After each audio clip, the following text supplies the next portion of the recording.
The engine of Europe is now seizing up. Germany's economy has lost its momentum. Germany is facing a third straight year of economic crisis. Well, Germany has long been Europe's economic powerhouse, but recent years have seen a significant slowdown. Germany is the most important member of EU. It owns 25% of European Union GDP, 30% of Europe's exports, and is a top exporter of cars, heavy machines, and chemicals. But COVID hit Germany very hard. Germany have posted their biggest economic decline in decades. Germany's economy did not regain its pre-COVID momentum. Instead, Germany's economy shrank for 2 straight years. This made it the worst performing economy in Europe. Germany is now stumbling, but the reason are far bigger than energy cost or slow growth. Structural weaknesses of our economy absolutely have to be addressed. The government has made sure that they have capacities to really spend a lot of money. There are 2 major reasons for economic downturn.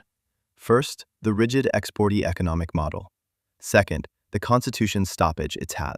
These reasons are quietly crippling German economy. Stick with me as we're about to dig deeper to uncover why Europe's leader is now falling behind. First of all, Germany has a problem with its economic model. German economy is based on exporting model. From cars to machines to chemicals, Germany has mastered making products the world wants. According to data, Germany exports over 1.5 trillion euros in goods each year. In 2024, about 42.1% of Germany's economy came from exports, so almost half of its money came from selling things to other countries. But this export-led model is now under severe stress. The German export-oriented firms have lost their competitiveness. Low-cost producers like China, Vietnam, and Mexico are taking away Germany's market share and pushing it out of markets it once dominated. A KfW German Development Bank report shows how Germany's share of EU import markets has declined, while China's has risen. Germany's share of automotive exports in EU markets declined from 33% to 29% in 2024. China's share of automotive exports in EU markets increased from 1% to 4% in 2024. China quadrupled its share, whereas Germany's share fell by 4%. Therefore, when German export troubles, it pushed the government to rethink about their strategies. Germany has pushed the European Union to impose anti-dumping and anti-subsidy duties on Chinese electric vehicle imports.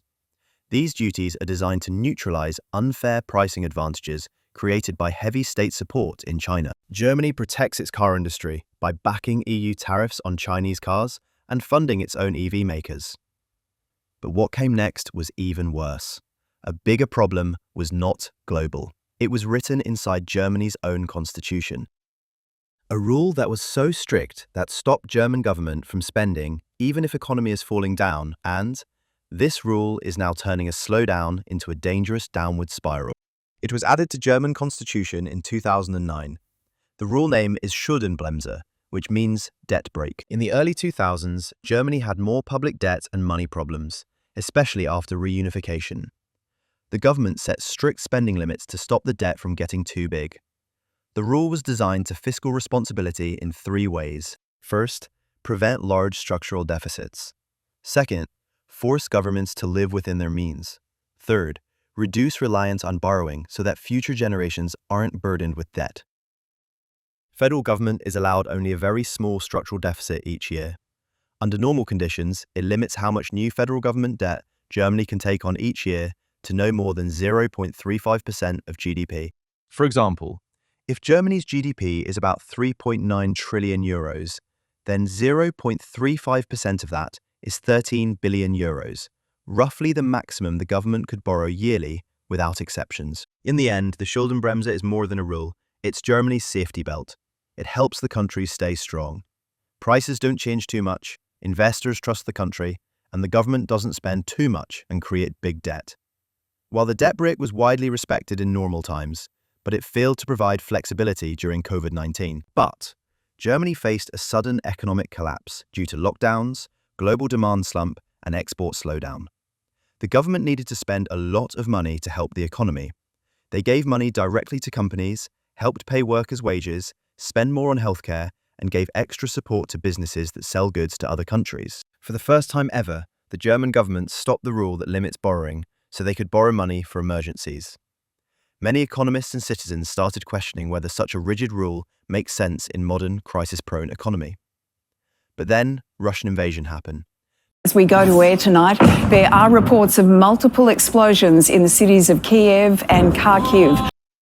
In response, the European Union put sanctions on Russia. Russia then stopped sending gas. This caused big economic problems for Germany, and different problems happened because of it. German industries like chemicals, steel, and automobiles rely heavily on cheap gas. Due to Russia gas cutoff, production costs exploded, and factories were forced to slow down. Expensive energy meant expensive everything, from groceries to electricity to transportation.